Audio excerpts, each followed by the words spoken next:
আসসালামু আলাইকুম। আয়াতম কুকিংয়ে আপনাদের জানাই সকলকে স্বাগতম। আমি আজ বানিয়ে দেখাবো একটি নতুন রেসিপি। তবে এটা বানানো খুবই সহজ, আর গরম গরম ভাতের সাথে এই রেসিপিটি একদম জমে যাবে। এই রেসিপিটি থাকলে এক থালা ভাত নিমিষেই শেষ হয়ে যাবে। তবে দেখতে যেমনটাই লোভনীয়, খেতে কিন্তু অসাধারণ। একটিবার হলেও ট্রাই করে দেখতে পারো। এই শীতের সিজনে নানান ধরনের সবজি পাওয়া যায়, তাই সবজি দিয়ে বানিয়ে নিতে পারো নানান ধরনের রেসিপি। তবে চলো বেশি দেরি না করে রেসিপিটি শুরু করা যাক।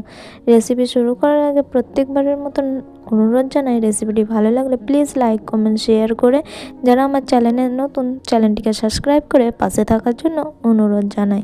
তবে চলো শুরু করা যাক। দেখো, প্রথমে আমি এখানে কিছু সবজি কেটে নিয়েছি।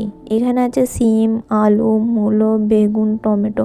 এখানে আলুগুলোকে আমি এইভাবে করে সরু সরু করে কুচিয়ে নিয়েছি। এখানে আমি দুটো বড় সাইজের আলু নিয়েছি 500 গ্রাম সিম, নিয়েছি একটি বড় সাইজের বেগুন। বেগুনগুলোকেও খোসা ছাড়িয়ে এইভাবে করে আমি ছোট ছোট করে কুচি করে নিয়েছি। আর নিয়েছি একটি বড় সাইজের মূলোগুলোকেও ঠিক এইভাবে করে কুচি করে নিয়েছি। আর নিয়েছি টমেটো। এখানে মিডিয়াম সাইজের দুটো টমেটোকে আমি এইভাবে করে ছোট ছোট করে কুচি করে নিয়েছি। এখানে ভেজিটেবলের পরিমাণগুলো আপনারা আপনাদের পছন্দ মতন কমিয়ে বা বাড়িয়ে নিতে পারেন। যতটা পরিমাণ ইচ্ছা ততটা দিতে পারেন, এখানে কোনো পরিমাণ লাগবে না। চলো, এখানে আমি এই ভেজিটেবলগুলো কেটে নিয়েছি। এবার অন্যদিকে নিয়েছি পেঁয়াজ। এখানে আমি মিডিয়াম সাইজের দুটো পেঁয়াজকে এরকম সরু সরু করে স্লাইস করে নিয়েছি। এবার চলো রান্না করে নেওয়ার পালা। তার জন্য একটি কড়া বসিয়ে দিয়েছি। কড়াটা গরম হয়ে আসলে দিয়ে দেব তেল। এখানে পরিমাণ মতন তেল দিয়ে দিতে পারেন। যতটা আপনারা তেল খেতে পছন্দ করেন ততটা পরিমাণ তেল দিয়ে দিতে পারেন। এবার তেলটা ভালোভাবে গরম করে নিতে হবে। তেলটা গরম হয়ে আসলে এখানে আমি দিয়ে দেব থেঁতো করে রাখা রসুন। তবে যারা রসুন খেতে পছন্দ করেন না, তারা চাইলে রসুনটাকে স্কিপও করতে পারেন। এখানে আমি 1 টেবিল চামচ পরিমাণ রসুন দিয়ে দিচ্ছি, বা রসুন থেঁতো দিয়ে দিচ্ছি। এখানে আপনারা চাইলে রসুনটাকে বেটেও নিতে পারেন বা পেস্টও করে নিতে পারেন। তবে এখানে আমি হালকা থেঁতো করে নিয়েছিলাম। এবার দেখো, রসুনটা তেলের মধ্যে ভালোভাবে ফ্রাই করে নিতে হবে, যাতে এরকম সুন্দর একটা কালার চলে আসে আর রসুনের কাঁচা গন্ধটা চলে যায়। এবার রসুনটা ফ্রাই হয়ে আসলে দিয়ে দেবো এখানে পেঁয়াজ কুচি। এখানে সবগুলো পেঁয়াজ কুচি আমি দিয়ে দিচ্ছি। এবার পেঁয়াজ কুচিটা দেওয়ার পরে তেলের মধ্যে ফ্রাই করে নিতে হবে। পেঁয়াজটা যতক্ষণ পর্যন্ত না গোল্ডেন হয়ে আসে, গোল্ডেন হয়ে আসা পর্যন্ত এখানে ফ্রাই করে নেব। এখানে দেখো, পেঁয়াজটা গোল্ডেন হয়ে এসেছে। এবার আমি একে একে ভেজিটেবলগুলো দিয়ে দেব। প্রথমে আমি দিয়ে দেব এখানে সিম। প্রথমে আমি সিমটাকে দিয়ে 2 থেকে 3 মিনিটের জন্য ফ্রাই করে নেব তেলের মধ্যে, যাতে সিমের কালারটাও চেঞ্জ হয়ে আসে, আর যে সিমের একটা কাঁচা গন্ধ থাকে সেই কাঁচা গন্ধটা যাতে না থাকে, তার জন্য এই পেঁয়াজ রসুন মধ্যে আমি সিমটাকে ফ্রাই করে নেব। দেখো, আস্তে আস্তে কতটা কালার চেঞ্জ হয়ে এসেছে। সিমের এই রকম কালার চেঞ্জ হয়ে আসা পর্যন্ত আমি ফ্রাই করে নেব। এখানে সিমের কালারটা অনেকটাই চেঞ্জ হয়ে এসেছে। এই পর্যায়ে আমি দিয়ে দেব আলু। যে আলুগুলো আমি কুচি করে রেখেছিলাম সেই আলুগুলোকে এখানে দিয়ে দেব, আর দিয়ে দেব মূলো কুচিগুলো। এবার সিম, আলু, মূলো, পেঁয়াজ সব কিছু ভালোভাবে কষাতে থাকবো বা তেলের মধ্যে ফ্রাই করতে থাকবো। তার আগে এখানে মিক্স করে নিচ্ছি। ভালোভাবে মিক্স করা হয়ে গেলে দিয়ে দেব স্বাদ অনুযায়ী লবণ। এখানে স্বাদ অনুযায়ী লবণটা দিয়ে দেব। আর এই পর্যায়ে কিন্তু আমি বেগুন আর টমেটোটা দিইনি, তবে বেগুন আর টমেটোটা আমি পরে ইউজ করব। কখন ইউজ করছি আপনারা দেখতে থাকেন। এবার ভালোভাবে মিক্স করা হয়ে গেলে আমি এখানে দিয়ে দিচ্ছি স্বাদ অনুযায়ী লবণ। আমি এখানে বলে দিই, যারা শুঁটকি মাছ খেতে পছন্দ করো এই রেসিপির মধ্যে শুঁটকি মাছটা ইউজ করতে পারো, তবে আমি আর ইউজ করলাম না।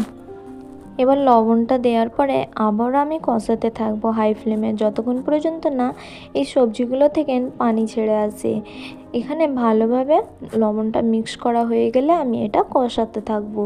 এই পর্যায়ে আমি কোনো রকম পানি দেব না। দেখো, অনেকটা পানি ছেড়ে এসেছে সবজির মধ্যে থেকে। এই পর্যায়ে আমি দিয়ে দিচ্ছি বেগুন কুচি। যে বেগুনগুলো কুচি করে রেখেছিলাম সেই বেগুন কুচিগুলো দিয়ে দেব, আর দিয়ে দেবো টমেটো। এবার বেগুন, টমেটো সব কিছু ভেজিটেবলগুলো আরও একবার আমি নাড়াচাড়া করে নেব বা মিক্স করে নেব। ভালোভাবে এখানে মিক্স করে নিতে হবে। মিক্স করা হয়ে গেলে 2 থেকে 3 মিনিটের জন্য এইভাবে ছেড়ে দেবো ভেজিটেবলগুলো, যাতে সুন্দরভাবে নরম হয়ে আসে। তারপরে এখানে আমি গুঁড়ো মশলা ইউজ করব। প্রথমে দিয়ে দিচ্ছি লঙ্কার গুঁড়ো। এখানে ঝালের জন্য আমি লঙ্কার গুঁড়ো দিয়ে দিচ্ছি, যতটা আপনাদের প্রয়োজন ততটাকে এখানে লঙ্কার গুঁড়োটা ইউজ করবেন। তবে আমি 1 টেবিল চামচ পরিমাণ ইউজ করলাম। দিয়ে দিচ্ছি হলুদ গুঁড়ো 1/2 চা চামচ পরিমাণ। দিয়ে দেবো ধনিয়া গুঁড়ো 1/2 টেবিল চামচ পরিমাণ।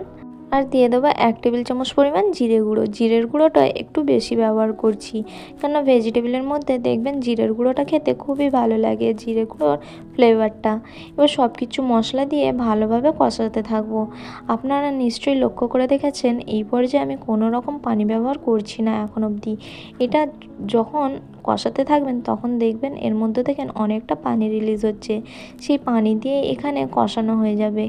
এইভাবে করে ভালোভাবে একটু লো ফ্লেমে কষিয়ে নিতে হবে, যতক্ষণ পর্যন্ত না মশলার কাঁচা গন্ধটা চলে যায়। এখানে প্রয়োজন পড়লে অল্প একটু পানি দিয়ে কষিয়ে নিতে পারেন, তবে গ্যাসের ফ্লেমটা লোতে রেখে কষালে দেখবেন কোনো রকম পানির প্রয়োজন পড়বে না।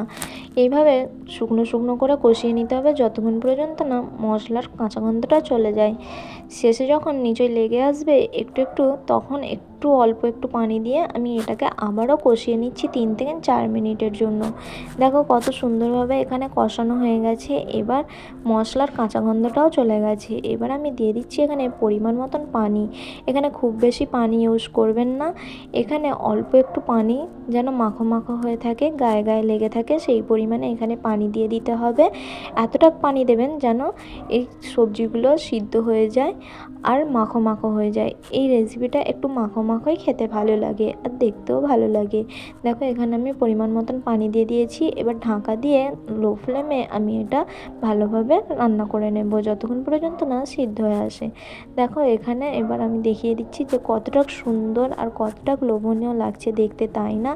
এখানে কিন্তু খেতে অসাধারণ হয়েছিল, একটিবার হলেও ট্রাই করে দেখতে পারো। গরম গরম ধোঁয়াটা ভাতের সাথে এই একটা পদই যথেষ্ট। খেতে কিন্তু অসাধারণ হয়েছিল। কেমন হচ্ছে রেসিপিটি জানাতে ভুলবেন না। ভালো লাগলে প্লিজ লাইক কমেন্ট শেয়ার করে চ্যানেলটিকে সাবস্ক্রাইব করে পাশে থাকার জন্য অনুরোধ জানাই। আল্লাহ হাফেজ, আবার দেখা হচ্ছে নেক্সট রেসিপিতে।